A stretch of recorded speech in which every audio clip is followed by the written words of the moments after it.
Right. Tour. Alright, here we go. So it is officially time. The Bearded Brothers Talk Show is starting up. It's your boy King Filthy, back at it again with my dog Verno here. What's up? You know, we got very special old school gamer talk right now. You already know we going classic consoles, between consoles, handhelds, you already know. Got a little special ending here for some of my fans out here that really be loving these games. Especially if you're a BR fan, you're going to love this. But without further ado, we're going to get into this a little bit. You know, how we always do it. So first things first. August 14th, 1989.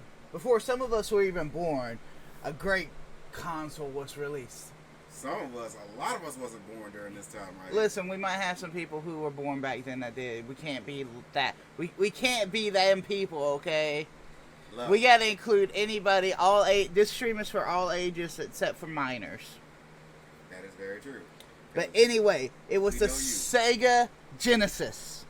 And if you haven't owned a Sega Genesis during this time period right here, or ever in your life, I urge you to strongly do it because, let's face it, man, Sega was pretty much on top of their shit. Sega was a different beast back then. When they released that right there, and the amount of games that was released for the Genesis, I mean, you got what? You got Sonic and Knuckles. You got fucking. Let's go. Streets of Rage 2, You Gunstar got Heroes. Comic Zone. You got the original Sonic games. Like, you got to think right there. That was the original Sonic the Hedgehog in 1991. It was fucking great. Earthworm Jim. If you don't know what Earthworm Jim is, come on now. I know most of y'all right there are some PC gamers. Come on. Y'all should know this shit right here. Not even that. If you've ever watched anything Sonic related, take it back. Like you seen Remember we had the original Sonic series, then we had Sonic Underground, then we just had Sonic the Hedgehog and Sonic and Tails, and Sonic and Knuckles. Then we had that whole edgy ass game with Shadow. Bruh. That said, I don't know if that was for the Sega or if that was back on the game. I think it was the GameCube. It was. But still, that was such an edgy game. Because you got to remember, Shadow was introduced into the Sonic X series. Then they introduced the GameCube game where Shadow was in it, and it was just fucking fun. Right, but let's be honest, there were so many good games on the Sega. The Contra games were on it. Streets of Rage was a game. Streets of Rage 2. The Sega was ahead of its time. It was just literally in the shadow of Nintendo because Nintendo had taken the lead there. Nintendo was the shit at the time. We couldn't really argue. But I will say this will be the furthest back we go, and then we're going to skip a little bit to a little bit more memorable for our age, our generation. You gotta think though, right there, we've been through a lot of games, so it's just like we can't just say it's just our age right here because we got some people right here that know these games better than we do. I meant like our generation. Now, if you didn't play Golden Axe, though, I am going to feel bad for you. Golden Axe was a great game. It was on another level. You know, they had Tetris back on it. Look, Tetris right there was the thing right here. And then Tetris is still a game. Tetris is not Sonic going to 3D. Sonic 3D Blast was fun. No, when they turned Sonic into pinball, my nigga. Bro. Oh, God.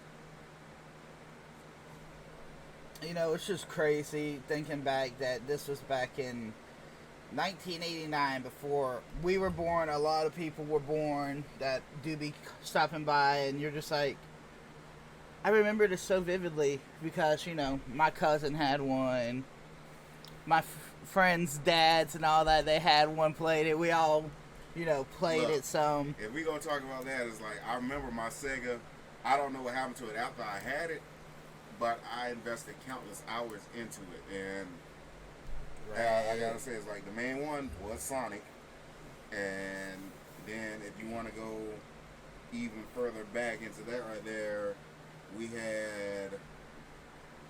We're now going into the Nintendo Classic today. I'm not going into that. I'm trying to remember what else did I have for that doggone game. It was such a variety of games for that early in console lifespans and history that you really, when you look back at it with the graphics, how it was and everything, even some of Nintendo's games that they had out and stuff like that, Sega was ahead of its time. They just couldn't compete with Nintendo's stars like Mario and all that. They could not compete. You gotta also think right here. Kirby was another one for Nintendo. Yeah, Kirby. Kirby was Nintendo. Kirby's always going to be one of Nintendo's cash cows. Just like how Mario is always a cash cow for them. Why do you think they still making new Mario games or bringing back old Mario games this late? And Mario should have died off at some point here, but Mario can't die. Mario's pretty much broken, just like his brother Luigi. And then when we found out that Wario was the third Mario brother. And then they added Waluigi. And he's not even a Mario brother. He just doesn't count.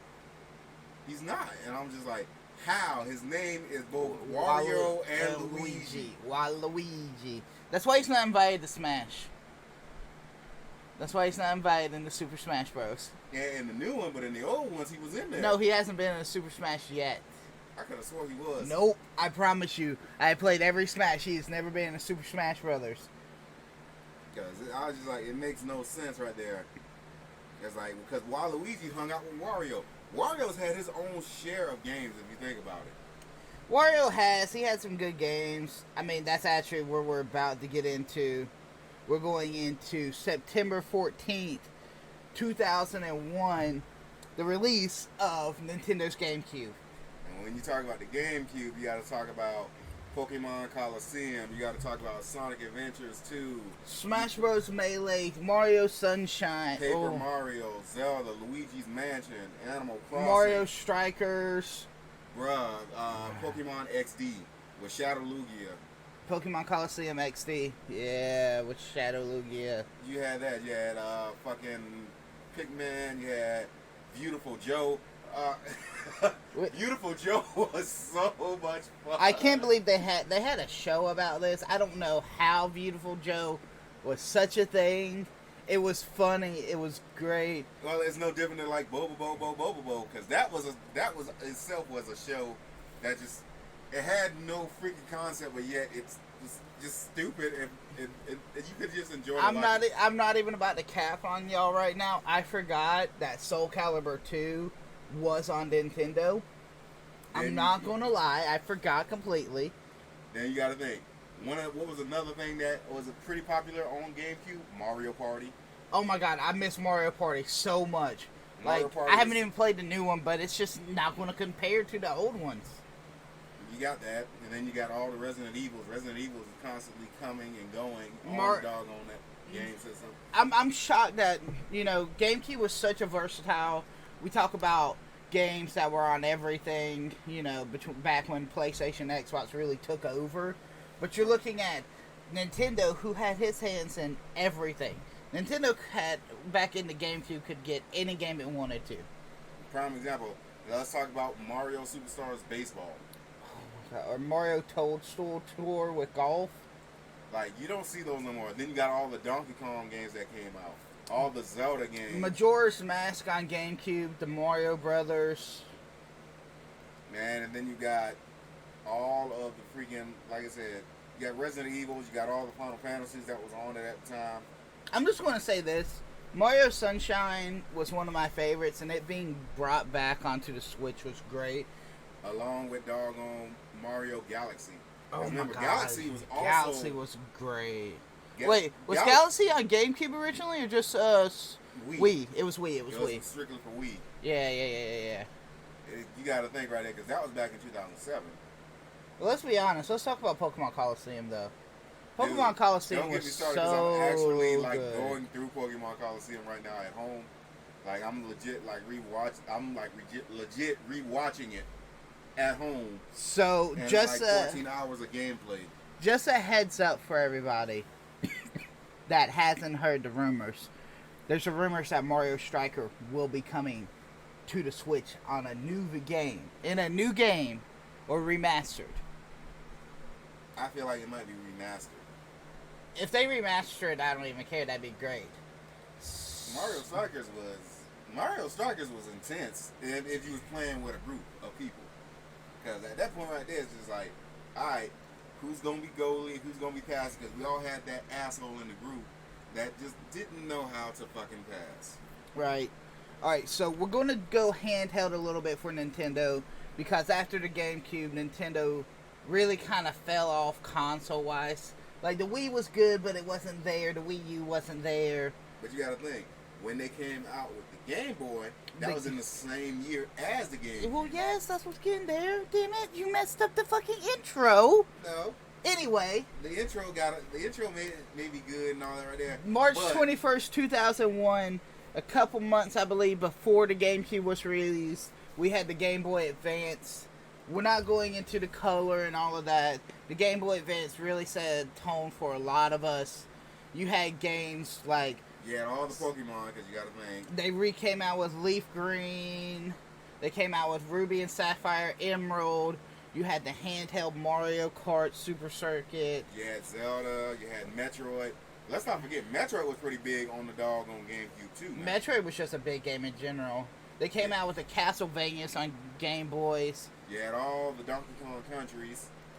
Now, when we say Game Boy Advance...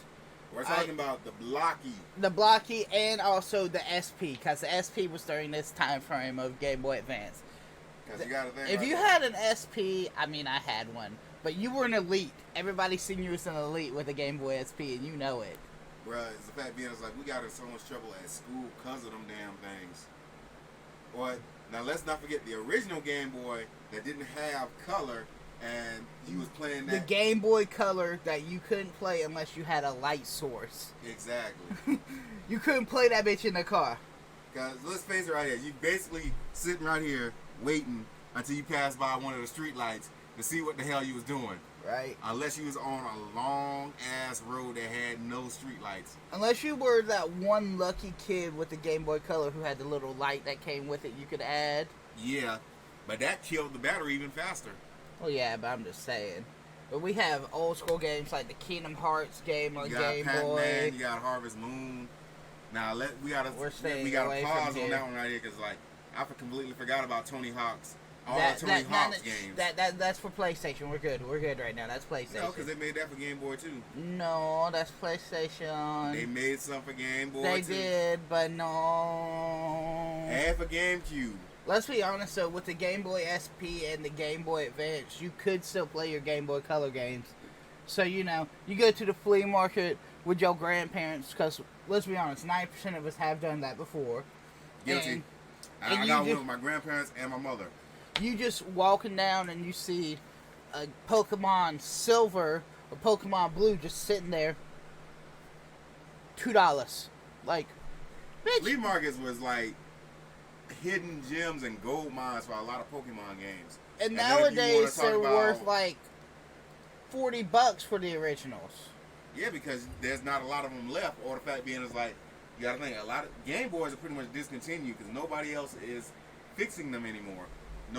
They're not mass producing them. So the ones that are out that's it. Right. If you get a hold of one, you're good.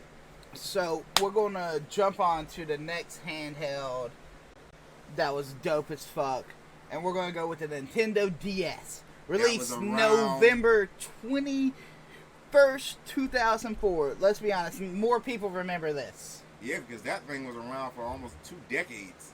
Almost 2 decades. Right.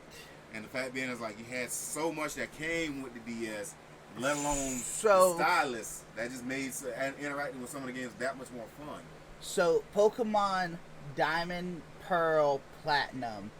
Don't forget Soul Silver and Heart Gold. Listen, they're next. They're next because they were my favorites. I love the Soul Silver, Heart Gold remakes. You know us Pokemon nerds when we're talking Nintendo. Just like on the last video, we talked all Pokemon with the hype of Pearl and Silver being remade. I mean, Pearl and Diamond. Whew. I seen Heart Gold and Soul Silver. Heart Gold, Soul Silver, I put too many hours into.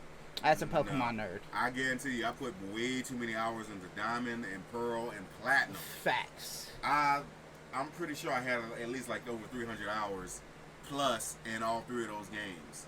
I'm not gonna lie, the Super Mario Brothers, the new Super Mario Brothers that came out on DS, was fucking fire. Nah, Back then. That shit was some kind of different. Now, if you want to talk about another classics, we got to think about Pokemon Rangers. Then you got Dragon Quest. You mean the Mystery Dungeons too? Mystery Dungeons was dope. Then you got all the Kirby games that came out. Right, the Kirby I fucking... can't tell you how many Kirby games I played on my DS. The Kirby Superstar. I can't even tell you. I was like, I've gone through a shitload of Kirby games. The Nintendo's eras and so forth, they made gamers and so forth to an extent. But we're going to hit what started the console wars. Which was basically we're gonna go everything that we know today. Because you got to think, all the console wars are still going on. Now they're just trying to be like, you know what? Let's cross-platform right here. Let's let everybody play with everybody. And I'm just like, that's both good and bad at the same time because the amount of shit talking that is going to commence facts once it is completely done. Now it's time to go back in time a little bit here. Back to 1994. December 3rd. Look, this the came original out the year before PlayStation 1. A I'm year 95. before me. 95. What you mean? 1995. I arrived. Right. So, literally, it came out. This is one of those things. PlayStation 1. As a nerd, everybody played it. It didn't matter if you're Xbox now, PC now, PlayStation now. Everybody played the original PlayStation. Came out in the U.S. at $299 back in 1994. That was a lot of money back then. Let's be honest. But you got to think right there. Compared to now versus then, I was like, I would gladly pay that price for a gaming system. Bad. So shit. That's now a prime example. PlayStation 5. We ain't talking about it. PlayStation 5. So. And my roommate has one, and I'm just like, God damn it. So we're going to talk about some of the legend-making games here. Final Fantasy VII. No, you got to start with Spyro. Oh, Spyro was a god in his own right, okay? Spyro was a god. Amazing. Crash Bandicoot.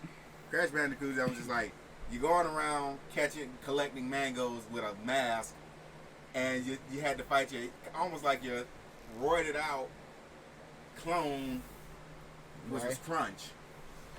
Right. I was like, then you got your sister, Coco. I was just like, what more can you ask for with Crash Bandicoot? Facts. Then when they came out with the new one, which took them so damn long. I just want they talk. It's about time. Crash Bandicoot 4. It's about time. I was like, I just want to talk about Resident Evil. I mean, not even Resident Evil. Those are next. Final Fantasy VII. Final Fantasy VII literally set a tone as a gamer for me. I was such a huge fan of it. I loved it. Such an amazing game. The remake was gorgeous. Oh, God, such a good game. Metal Gear Solid. It literally made a generation of devout followers between Final Fantasy and Metal Gear. Don't get me wrong, Spyro, Crash Bandicoot, great era games, but Metal Gear and Final Fantasy started, like, the devout followers of a game system, of a, like, genre, you know? Of a game. Yeah, that's both a yes and no right here, because you got to think, all right, me thing is like, yeah, I started out, I had Final Fantasy, but I wasn't a devout follower of, like, Metal Gear Solid. I wasn't. I didn't play any of the Metal Gear Solid games. My brother David, on the other hand, loved it. I introduced him to it, plays them religiously. Every time there's a new one that comes out, he's going to be usually the first in line to get it. I'm not going to lie. Resident Evil games were getting big about this time. For scare games, third person, fucking amazing. And then you got Tony Hawk. When Tony Hawk was the biggest name in skating at that time during this era. Right. And then it's like, the fact being is like, you heard how they're remaking Underground. Are they finally? Was it Underground or Pro Skater? It's one of the two. Yeah, I think it is Tony Hawk's Underground. That's actually dope. There's a remake getting ready to be released for PlayStation. That would be dope. Well, it's going to be probably cross-platform, to be honest. Because you got to think, now that right there, I was a devoted follower of all the Tony Hawk games. I'm not going to even lie. Like, I loved playing them. It's just the fact being, it's like doing all the tricks, going to all the locations. Now, some of the missions they have for some of them games, I'm just like, This shit is kind of hard. Alright, so I seriously have to bring this up because both of us did not know this or remember. Because I think this was a Japan exclusive only. A JoJo's Bizarre Adventure game in 1998? Yeah, because I don't remember. And you got to think right here. The styling of JoJo's Bizarre Adventures, right? Because, like, if you want to talk about JoJo, you got to think. JoJo's been remade, what, twice? Well, once or twice? It's been remade once, and they've had, like, 2 separate storytelling versions. Because the ones that we know, that's current. Hell, I mean, they even got another spinoff of JoJo on fucking Netflix right now. That's what I'm talking about, the other telling version. Because that one, because you had how it started off with Hamon, and then it went into stand users. Right. So, now we're going to jump ahead a little bit again. March 4th, 2000. The release of one of the greatest, in my opinion, consoles to ever come out. The PlayStation 2. I'm not going to lie, I'm an Xbox junkie. Don't get me wrong. But the PlayStation 2 was God tier. And I will never deny that. PlayStation 2 had some of the greatest games to come out on it. If you got to talk about PlayStation 2, you got to talk about Grand Theft Auto. All of the Grand Theft Autos. If it wasn't for PlayStation 2, I don't think anybody would even know what Grand Theft Auto was. Let's rephrase this. Grand Theft Auto San Andreas. Oh, gosh. If you got to think about right here. This right here is for all of us. San Andreas is where we had our first experience with a strip club. Facts. Everybody is like, because you had to go inside. San Andreas and Vice City. Both of them basically was everybody's first experience with strip clubs. Because let's be honest. A lot of my parents didn't even know what the hell was going on in Grand Theft Auto. Let's be honest here. Hang on, though. Everybody who has played Grand Theft Auto San Andreas at one point, when they had their computer time, went online, found every cheat code they could, and wrote them all out, all down, just for every cheat code. Especially like the invulnerability, like invincibility and vulnerability, whichever one you want to call it. Right. It's just that, or unlimited ammo, or unlimited cash. Like you could go around buying everything, you could go up, shoot everything, destroy everything. It was just that much fun. And then if you want to talk about another classic one, let's go into Bully. I'm gonna be honest, Bully. Bully was, and the thing is, my cousin Chris had this game. I saw him play it, and I was just like, this is interesting, but at the same time, I was like, it wasn't enough to get me into it. And I was just like, Bully was a good game. They're talking about bringing it back. One of my favorites for PlayStation 2 was Kingdom Hearts 2. Just Kingdom Hearts in general. Kingdom Hearts, I am a cult follower of. I do not care. Kingdom Hearts 4 will be coming out. Fuck everybody. I don't care what y'all say. Yeah, but I will still drag you out of the house. No, fuck you. I will drag They you just released that they're going to be bringing Kingdom Hearts 3 on the PC, so fuck everybody.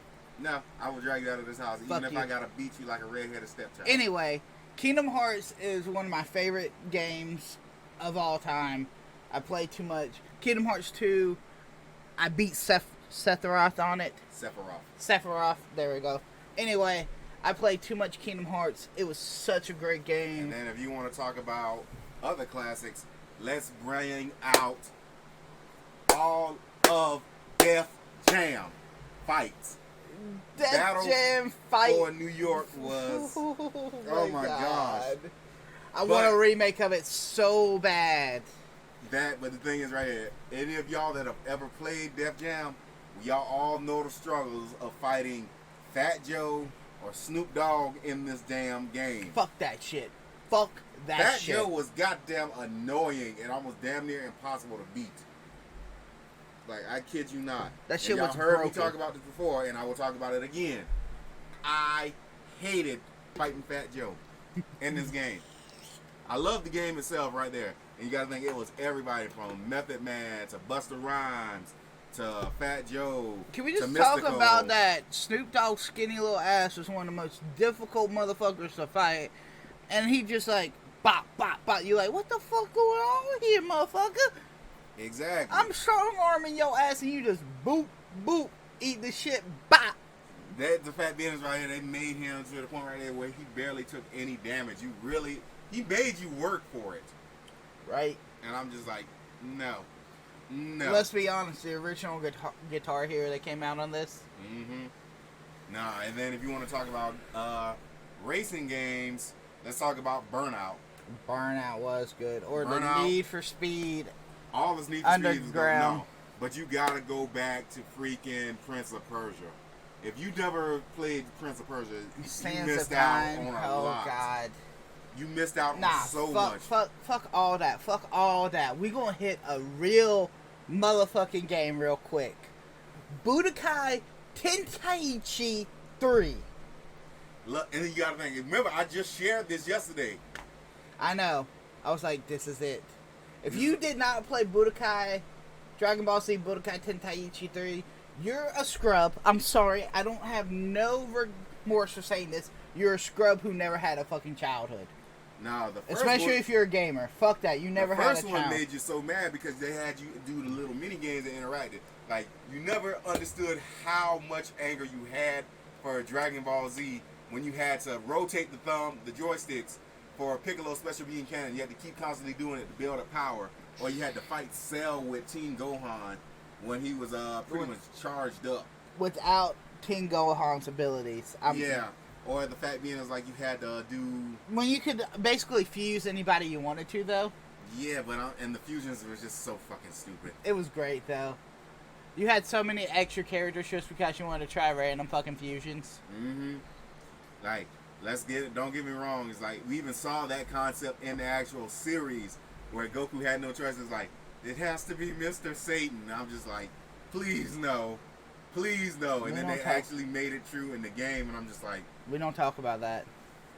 This should be one of the forbidden characters in a game. That is a forbidden character. Fuck that shit. It should always be forbidden. And then you got to think about Prince of Persia was, like I said, I'm going to go back to that because Prince of Persia, I've lost so many hours into that. Me and my dad both.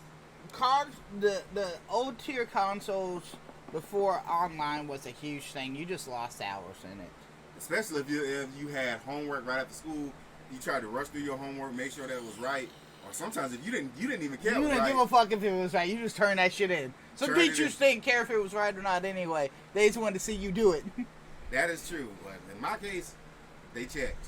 Right. It was like, I needed to get this done because I was like, man, I want to get on my PlayStation. Or, man, I want to get on my DS. I just want a game.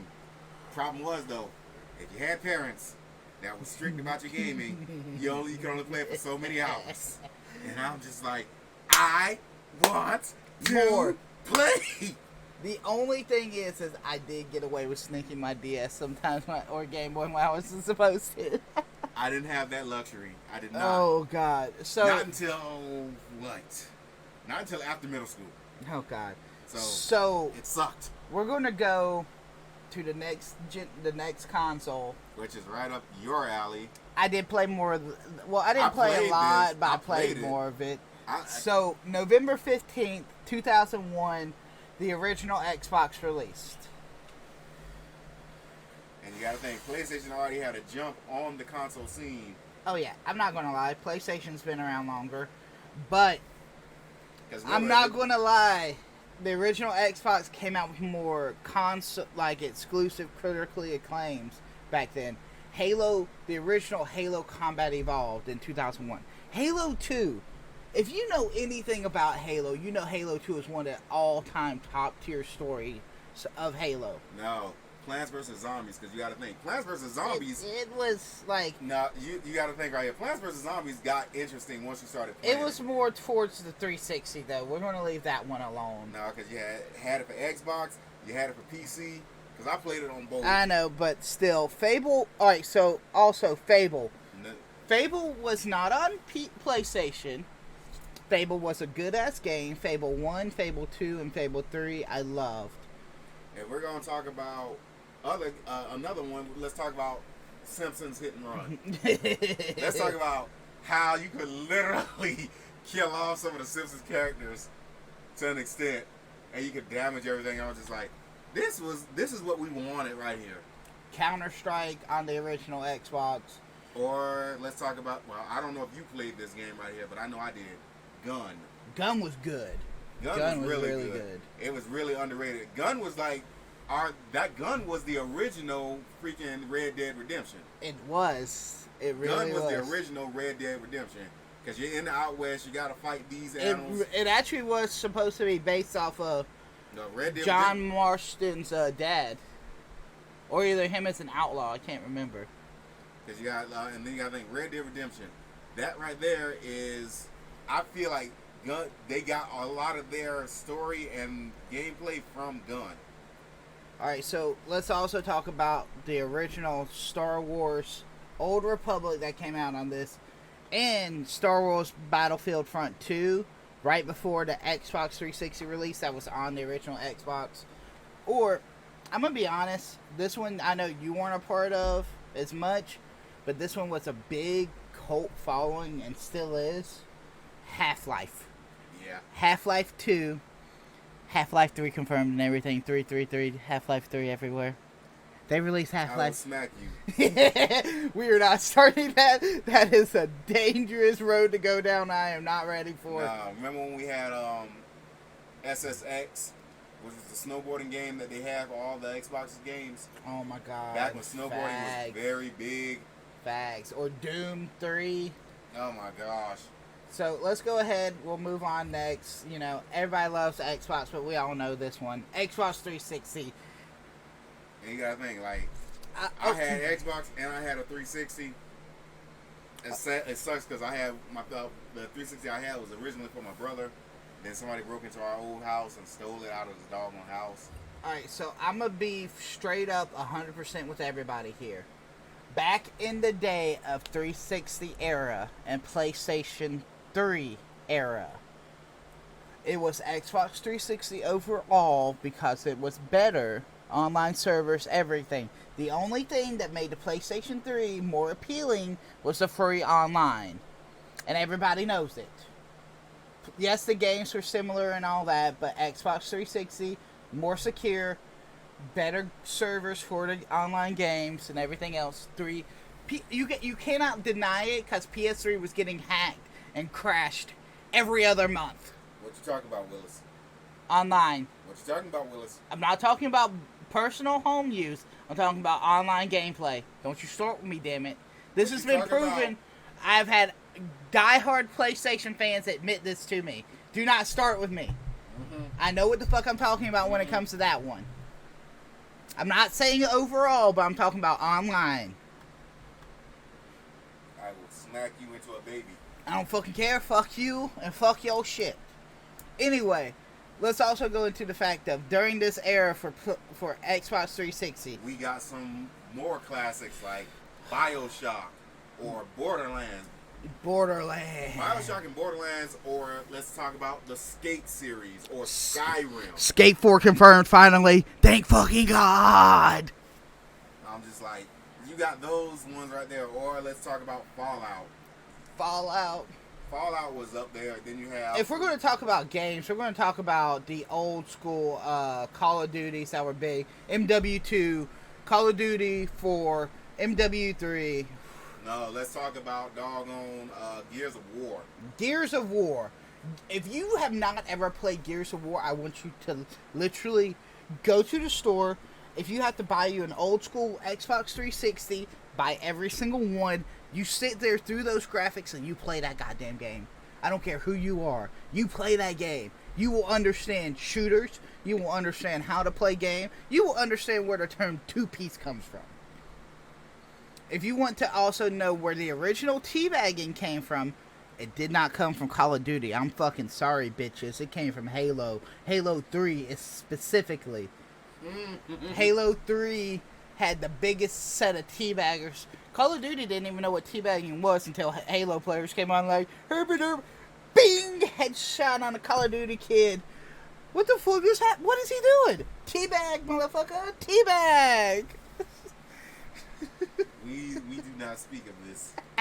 We do not speak of the teabaggers.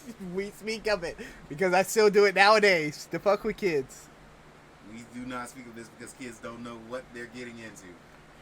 If you never lived through a Call of Duty Modern Warfare 2 or Modern Warfare 3 lobby or a Halo lobby, just Halo 3 lobby, go Don't even get on consoles. Don't even get on games. You don't understand what toxicity is, what the gaming community used to be, and how it should be. If you cannot get a laugh out of somebody bullying the fuck out of some kid who's bad at the game because it makes them want the kid be better, the kid gets better that way. Look, I would just go out and say it right now. Kids nowadays would not be able to survive the Xbox chats and the Xbox Lives from back in the day. Oh, God. Kids today would not be able to survive that. I'm just going to be honest with you. This cancel culture would have been canceled before the game systems were. Just like, y'all would not survive. Any of you youngins, y'all would not survive any of this. I'm going to be honest, though. Racism was real in those lobbies some days. Even with it just being jokes, racism was real in those lobbies. Yeah, that was the one thing right there. I was just like, alright.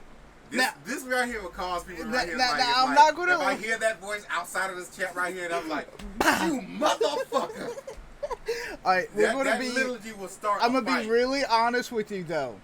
It wasn't even the hard N-word sometimes dropped. It was the creativity behind some of the racist jokes that were made or racist things that were made there. You know, it was like the worst possible fucking thing you could say to somebody, but they never used the hard N-word. They never used it. They used everything else in the fucking book to make it worse. Steven? I was white getting accused of being black and getting called this the entire time. We don't speak of that right there. We do not speak of that right there.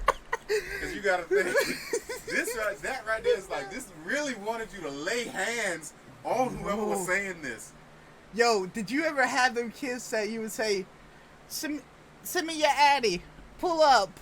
They send you your address, or you send them your address, and like, pull up then, bitch. Let's go. And then you come to find out this is like a 10-year-old or 12-year-old, and you're like damn near 20. I was like, these hands are rated E for everyone. Fat. That's where the phrase came from. Fuck this shit. Xbox. Prime example. If we go talk about a meme, let's talk about during the Dragon Ball Super arc right there, the Tournament of Power, with Jiren the Grey. Jiren the Grey wasn't trying to destroy the universe. He had no grudge whatsoever. His hands was rated E for everybody. Anybody can get this ass whooping right here. I don't care. You really cannot talk about Xbox 360 without Halo lobbies, Call of Duty lobbies back then. Don't get me wrong, there was other great games like Assassin's Creed was huge. Gears of War was good. Nobody really fucked with Gears of War in-game lobbies that much. Everybody just stayed in their parties and just beamed the fuck out of kids. Or let's talk about Left 4 Dead. Oh my god, I love that game. They're talking about bringing Left 4 Dead 3 out finally. You got that, and then you got... I loved when they did Sonic Generations, because that's when they put Sonic that we knew from Sonic X and the Sonic that we also knew from Sega together. Yeah. And it was just like, this is just complete wholesomeness. Let's be honest, the release of Dark Souls and Dark Souls 2 on this. If you've ever played Dark Souls, you know. Or let's go into this also, because this was a big game too. Mass Effect. Oh gosh. The fact being is like you had so many damn stories in Mass Effect. Right. And you had so many romances. It just depended on who you went with. Right. Because you could literally be straight, you could be gay, you could be polygamous, or fucking you could do whatever the fuck ever you wanted. Anything. It's like, I feel like this is where Saints Row took that stuff from. Saints Row. Let's be honest, Saints Row back in the day. Saints Row, you could have sex with the fucking robot. We'll put it like this. For those who never played Saints Row, especially you kids, it had a rubber dildo bat you could beat somebody to death with in the story. Yeah, I'm not gonna lie. I had so much fun with that. Facts. Oh god. Facts. It's just like it was unsettling. The fact being, it's like, because it's got the stiff end where you're holding, and then you got the rest of the end. Let's be honest. The first two was so serious. The first two Saints Row were so serious of games, and then you come up to the third one, and there's like dildo bat, Tron fucking game, Tron bike in it now. I was like, oh, I love you, but you're so fucked up. I still love you, but you're so fucked up. So I'm going to go ahead, since we're coming to the end of this show today, and bring out something for all of my Halo players, which is why we did Xbox last. It is becoming more and more of a thing for, instead of a new Halo game story base coming out, which it still might come with it, a Halo BR. I'm just going to say this, with the different types of mods and armor, cosmetics that you can get for Halo, the different abilities, the different guns, the different vehicles, you could literally, the Halo BR has the most potential to be the greatest BR ever to drop. And if you don't know what I mean by BR, I mean Battle Royale. Not the BR if you're a Halo player, you know. Beep, beep, beep. The fucking three-tap BR, because that was a god gun. If you don't know when somebody says a Halo BR, get the fuck out. Get the fuck out. I don't care. As this man's finishing up. But, as we go to end it for today, I just want to thank everybody for coming by who does. Thank you everybody who continues to support the show. Everybody who checks it out on YouTube.